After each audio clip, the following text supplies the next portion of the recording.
These are the top stories of the day. Bitcoin is hitting an all-time high in several countries, dozens, in fact. Also, meme coins are just going parabolic, and the FTX has finally settled on a price for your payback. It's time to discover crypto with Around the Blockchain.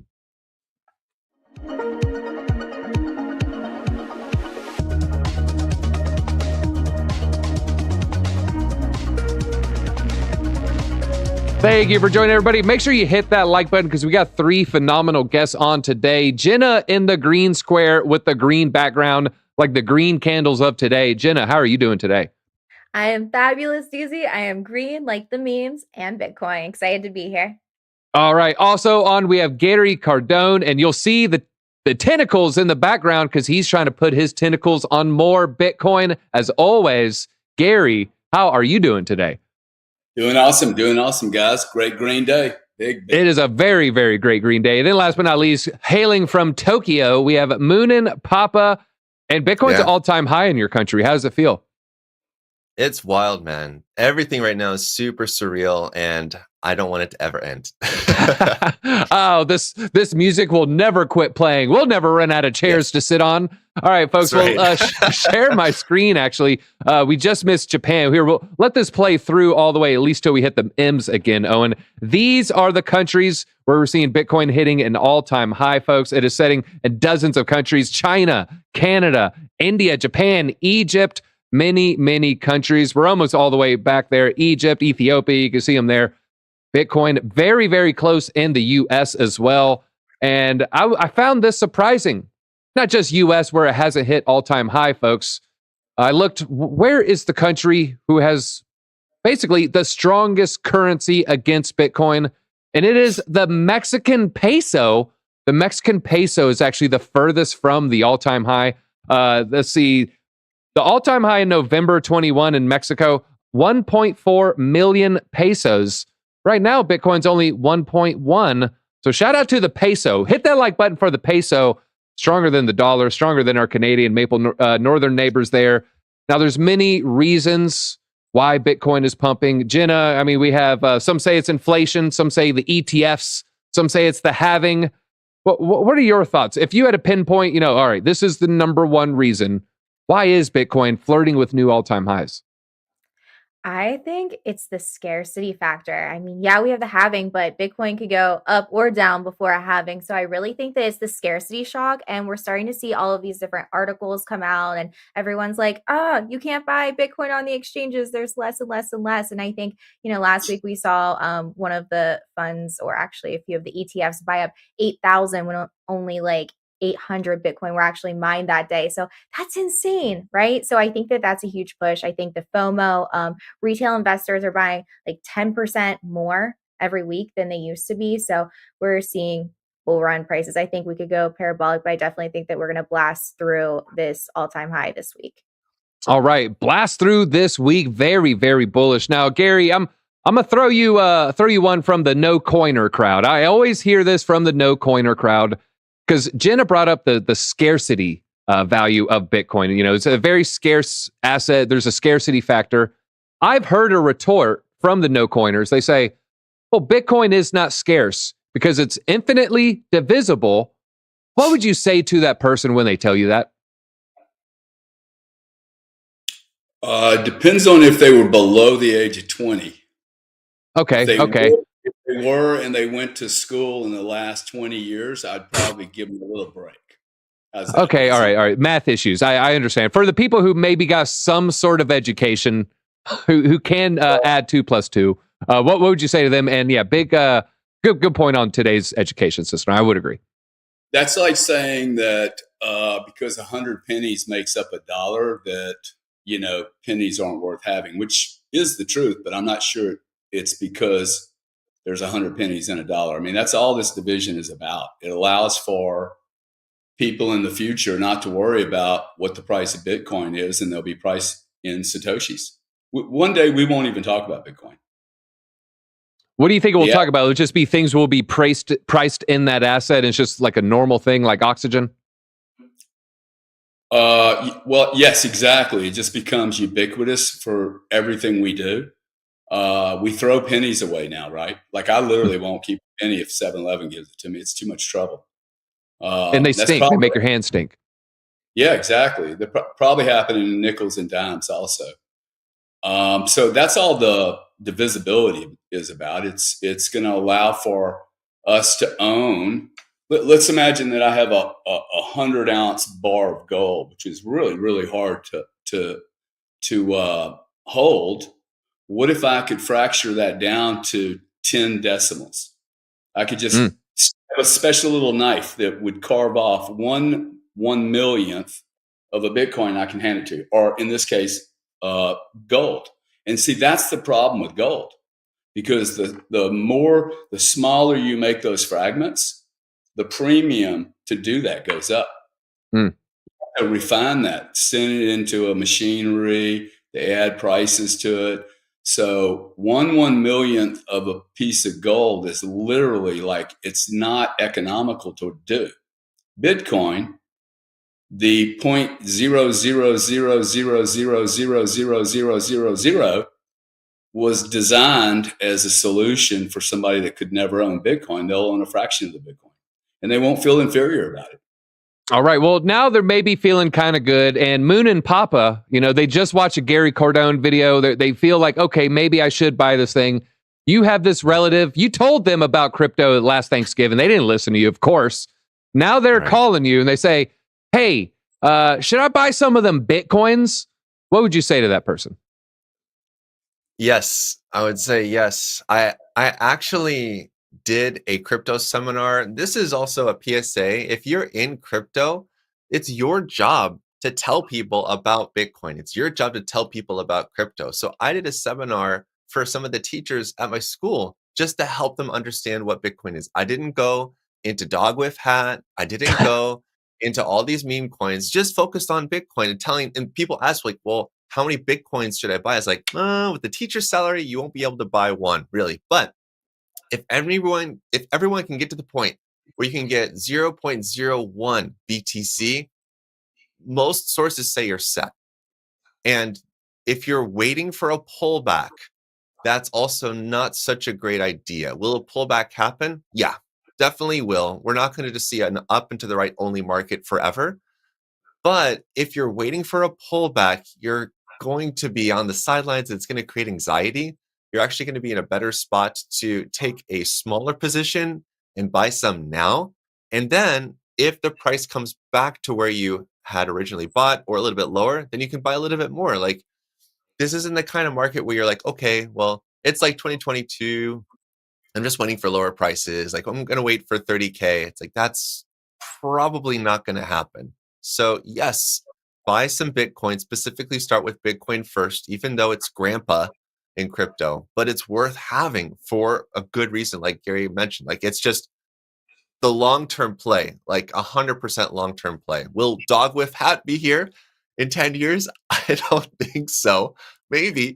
Look at Doge. Doge is what, 2014, I think, right? 2014. It's about 10 years old. Now, I have a prediction for you, Moonin Papa. Of those teachers that you told about cryptocurrency, 10% are going to be leverage trading within 2 weeks. Probably the gym teachers. It's the gym teachers. It is the gym teachers. I'm just going to go ahead and say it. All right. They say those who do. Those who can't teach. Those who can't teach gym. I'm sorry. We love gym teachers. We love gym teachers, folks. All right. Now, one more question on this, and we'll move forward. Gary, I got to ask you one more question because you're a little bit closer to this than I am. BlackRock has been crushing it with their Bitcoin ETF, the IBIT ETF. I heard a theory, and me and Moonin were actually talking about this on his channel. I recommend you folks go check it out. I threw this query to him. I want to throw it to you. Would BlackRock want to sell an asset to their customer base with the 80% drawdown? My answer is no. So what do you think that does to Bitcoin's pullback? Can BlackRock prevent the 80% pullbacks? Because they certainly don't want a pissed off customer base. Well, these are really different investors, okay? I don't think they're the investors that you and I think about, or maybe you think about. They don't really get, like, they're going to just keep adding to the position. They don't really care what the price is. I mean, think about this, okay? There's 6,000 Rolls Royces a year sold at over $500,000 each. There are people out there that can buy 60,000 of these. They won't care what the price is, man. If you tell them that it's finite and that they have to go 3,000 feet under the ocean and spend $10 million to find this secret picture somewhere, or, basket of gold or treasure case, they spend a lot of money and they go after it. So I don't understand how this is so complicated. Like, you just can't keep making this up. Now, I think we will I think this is going to be the most violent period in Bitcoin's history in the next 2 years. And I think we will see 60 and 70% drawdowns, because I think we're also going to see, the higher it goes, dude, we want this. Okay. If you guys are in this space, you want it to go really high, and then you want it to do the 70% or the 60%. That is the beauty of Bitcoin. I know that's hard to understand, but I'm not fully allocated yet. I'm selling a house tomorrow to generate, some money so that I can deploy it in Bitcoin. And my strategy will simply be, hey, start DCAing in right here. Yeah. And if it goes down to 40,000, I'll DCA in, but I'll DCA in really heavy. I'll change so I would assume that it's going to go down 20%. Okay. I mean, we had $5,000 days like Friday, up, down. I mean, this is going to be this is not a little kid's game.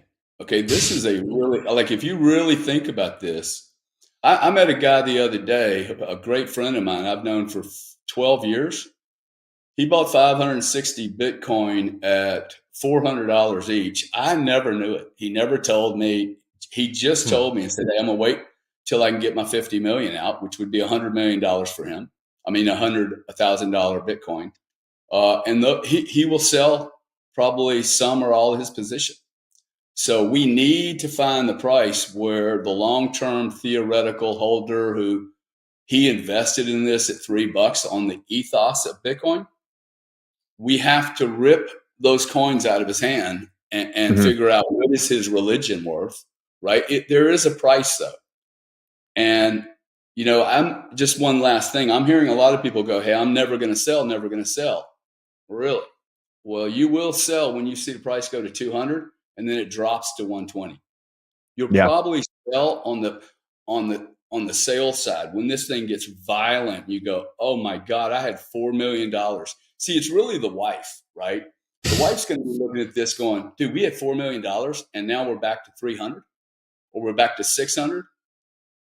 Right. So, I mean, I heard a guy the other day going, hey, look, I'm going to sell at 100 and I'm done. And I'm like, dude, you got 50 Bitcoin. I mean, $5 million for a 35-year-old guy, that is not retirement money. Good point there. Now, since we do have a female on the panel, Jenna, what are your thoughts on that? Is it reverse for you? Is it your husband saying, what do you sell? What are you doing? Oh my God, no, he's the CEO of a crypto exchange. So he and I trade like crazy all the time. He's never going to tell me when to sell or anything like that. And he was early Bitcoin. I don't know if he's bought Bitcoin over $200 or $400, but I'm the one who's buying it in now. But yeah, no, he lets me do what I want and I let him do what he wants. And I'd never tell him when to take gains. I think that looks different for everyone. And that's the important thing. But, there's the people that say, I'll never sell. I'll never sell.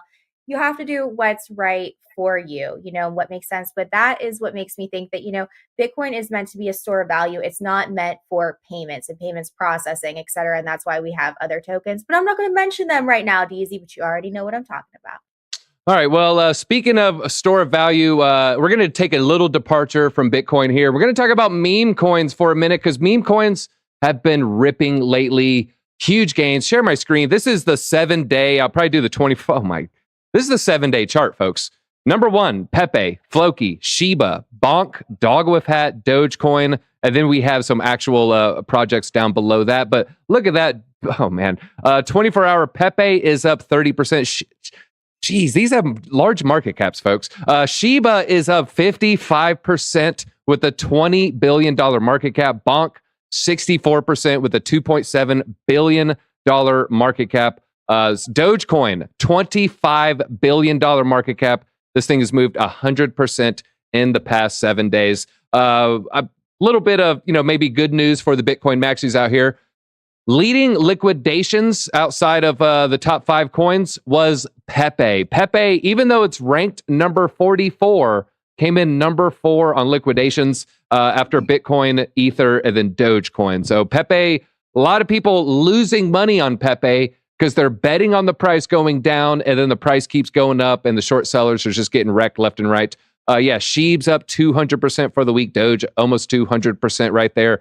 Moonin Papa, you have the name Moonin, and so when I think of Moonin, I think of meme coins. What's your meme coin thesis right here? And if you had to buy one, you can't sell for a year. Would you even do it, or does it feel like wasting money? No, I think actually right now is a decent time if you're going to buy a meme coin, just to buy and hold it for a year. That would actually work well. We're kind of in that position in the market where, because Bitcoin's bullish, we're honestly like 6 to 8 months ahead of schedule, like price action wise. It's crazy. Like this is all happening way too early. But no, I don't think there's anything wrong with holding meme coins at all.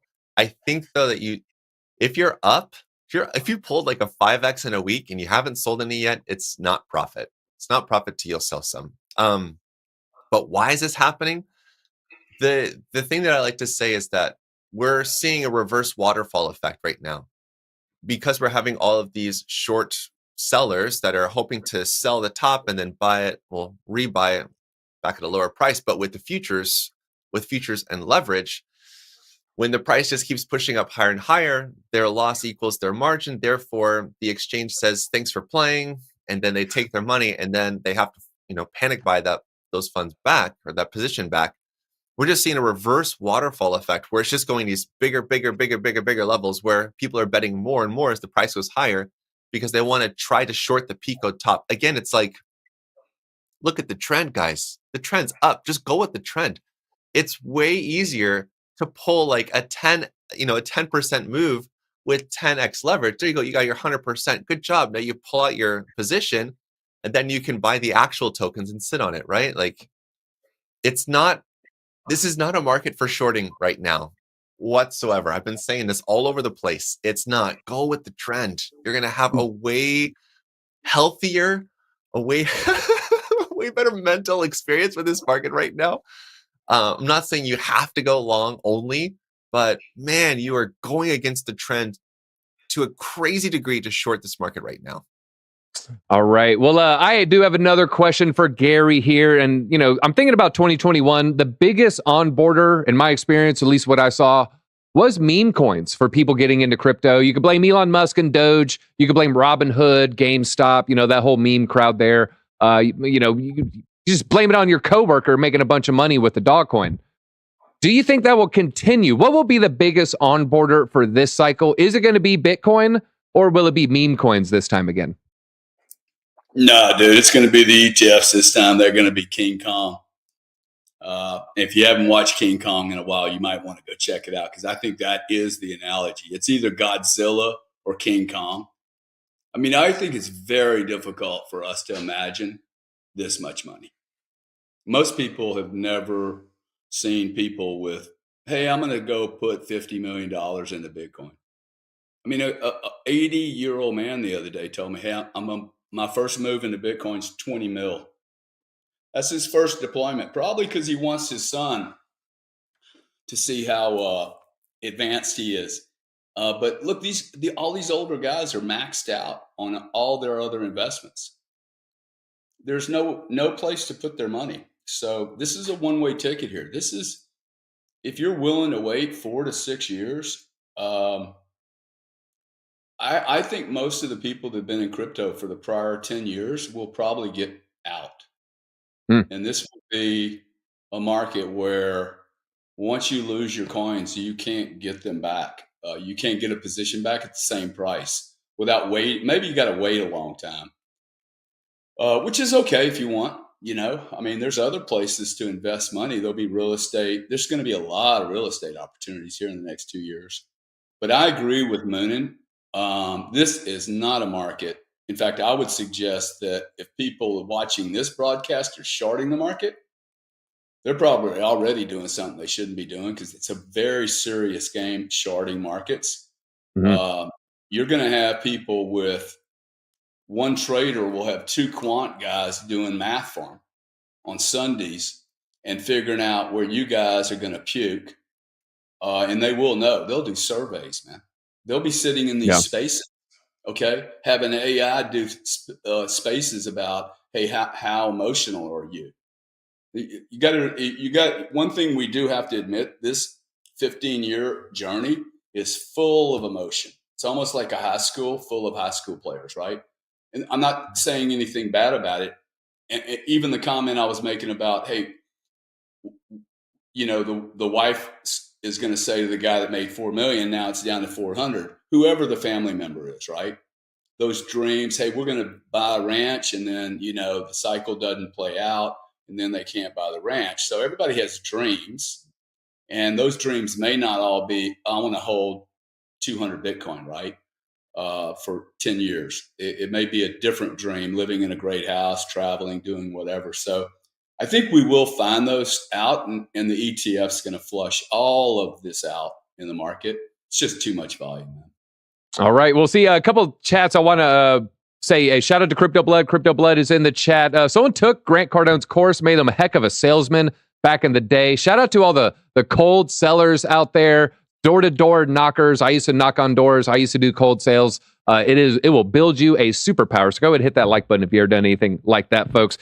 All right. Now, Jenna, I want to... follow up for Moonin Papa. He said it's King Kong or Godzilla. Well, Moonin, you're in Tokyo. Gojira or King Kong, what would you call Bitcoin? Gojira. You could say that accent. You live there, okay? He could say it, folks. All right, Jenna, quick question on this one. You know, talking about meme coins, I see chat going crazy, talking about MAGA. Let's see, Bumpy Knuckles, he missed MAGA. We were talking about MAGA, maybe even an episode, you're at 50 cents, right? We were talking about it well under $1. I think it hit $12 today. You know, we gave people a 24x. I didn't buy it. I missed out on the 25x there. What is your thoughts on MAGA? As we get closer to the election, will that community try to turn it into a movement, or will it stay a meme coin? Oh man, you know, it's so crypto community is so quick to make everything into a cult, right? And into a movement. So I can definitely see this becoming like a whole culture and everyone banding together and doing that. That wouldn't surprise me at all. I think I could puke a little bit right now because I saw this at the bottom and I'm like, I don't need one more meme right now. Like, I'm good. And then yesterday I was like, oh, it's at $8. Wow. And it just keeps going up. So if this goes to $1,000, I'm going to be like, really, Jenna, you couldn't pick up one at $10, but I'm not doing it. I'm still not doing it. I'm going to say the same thing. Yeah. Wow. People talk about cold calls here. Flat smack. When I sold cars, they made us do 20 cold calls per day. A few comments after that from Zachary. 20 cold calls is rookie numbers.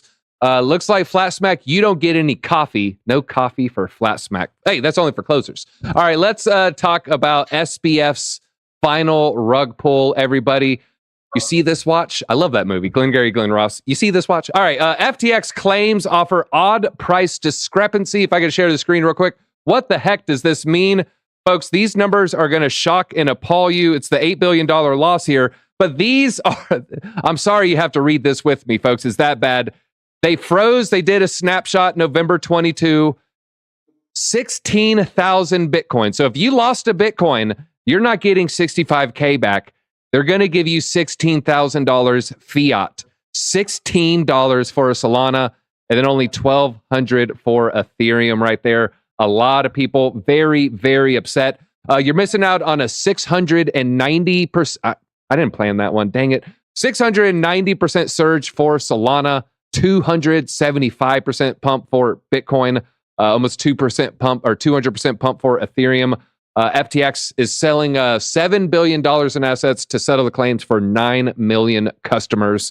Now, Gary, you know, you've looked at a lot of, Enrons and other, we have Bernie Madoff, other schemes that have gone down and collapsed. Is it fair in your eyes to freeze an asset's price at time of bankruptcy? Sometimes these things take 3 years, 4 years, 5 years.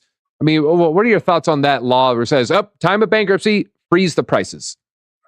Well, Genesis is paying out in kind, right? Good point. Good point. You want to elaborate? What does that even mean for people who don't know in kind, what that means?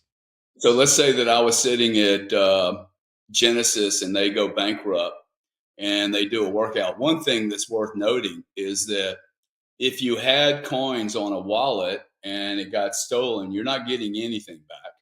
It's just an interesting irony to me. But yet in centralization, you're actually able to go through the court system and get something back, right?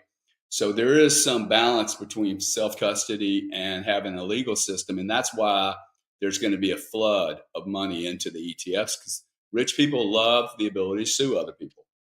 So look, Genesis, they didn't have to take that strategy. If the price would have gone down, they would have given you your Bitcoin back. Okay, this is just a criminal organization that was probably promoted by a government agency, quite frankly, because all of this happened way, way, way too fast. FTX happened too fast, meaning their growth, literally them just showing up, it was almost as if it was orchestrated with billions of dollars.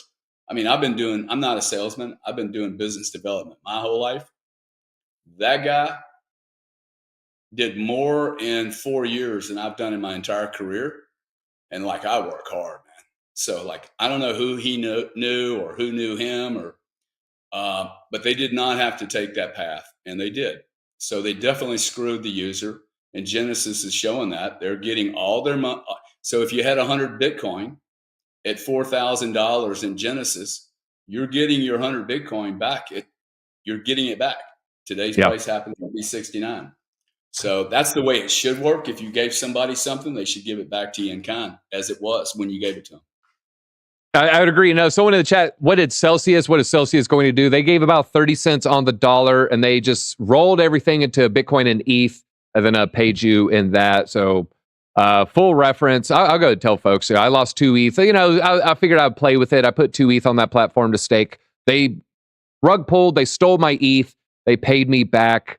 ETH was around 35, so it was about $7,000. I think they paid me around 1,700 or something like that, Bitcoin ETH. But it is pumped since then. Of course, I didn't sell. You give me some Bitcoin and ETH, I'm just probably going to park it there. So I feel pretty good, at least. Now, obviously, I'd rather just have the 2 ETH, folks. Don't play on train tracks picking up pennies, is what I like to say. All right, now, last couple questions here. Moonin Papa, back to FTX here.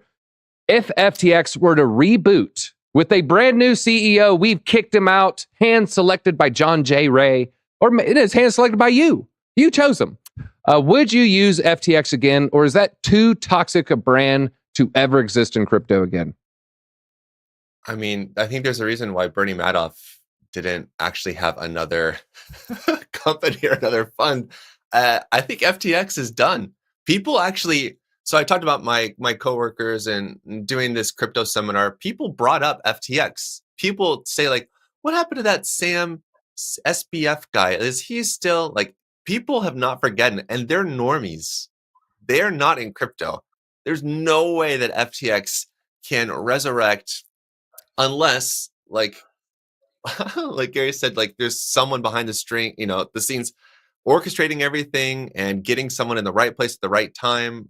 Maybe, but the name is completely obliterated. There's no one I know that would trust an FTX 2.0. Like, that's just the dumbest idea ever. Well, Oculus found a novel solution in the chat. What if they called it XTF, Moonin? Yeah. I mean, sure, okay. You could play around with it, but if it has that logo in some, even if it's like changed a little bit, but it's still like the blue and the black and stuff, it's going to be like PTSD triggering for many people in crypto, including me. It's like, no. Every time you open the app, you feel like the opening scene of Saving Private Ryan. Ears start ringing. You see things in slow-mo, fog. You're smelling burning hair. You don't know why. All right, last question here. Jenna, I asked him about FTX. I want to ask you about the curly-haired man himself, SBF, Sam Bankman-Fried, the founder of FTX. If he were to start after rehabilitation, right? He came out. It's been 5 years. He's a little jacked. He's eating keto, whatever. He came out. He has a neck tattoo, the whole nine. Would you maybe follow up on his second project? Would you, maybe buy a meme coin he started, use an exchange he may have used, NFT project? Do you think he has the ability to make a second endeavor successful? I don't think he's going to be able to put his name on anything or anything for a very, very long time. And what is he doing out in 5 years? Like, didn't he get a lot longer than that? I hope he did, because everything they did was completely wrong and disgusting. But no, I wouldn't want anything to do with it. And I would do everything in my power to flood that and get all my friends involved, because I don't want anything that has to do with him. All right, Zachary Martin, SBF in the pen getting jacked. You know what, though? I will say this. Some say, I'm not saying I say this, just an allegation. Some say he may have had a hand in Bonk. Look at what happened with Bonk. And so if he started a meme coin and I knew about it the first day or two, I'd probably buy. I'd put one salami in it, folks. I'd put one salami in there for sure. You never trust a fat vegan, DZ. Oh, that's a good point there. Good point there. And, but he's so altruistic, everybody. He's just so altruistic. All right. Well, folks, that is all we have time for. It's been a fantastic show. I want to give a big thanks to Jenna, Gary, and Moonin giving us their time. Make sure you go down below in the description. They're going to have links to all their content out there. Jenna letting you know about, all the breaking news, maybe inside info from the husband there. Gary, all the sales techniques. I want to see your old stuff on cold sales now, man. I need to brush off some of those sales techniques. And then Moonin Papa, he also has a fan page with Godzilla movie reviews you should really check out. But folks, that is all we have time for. Hit the like button on your way out. Follow their content. We'll see you tomorrow.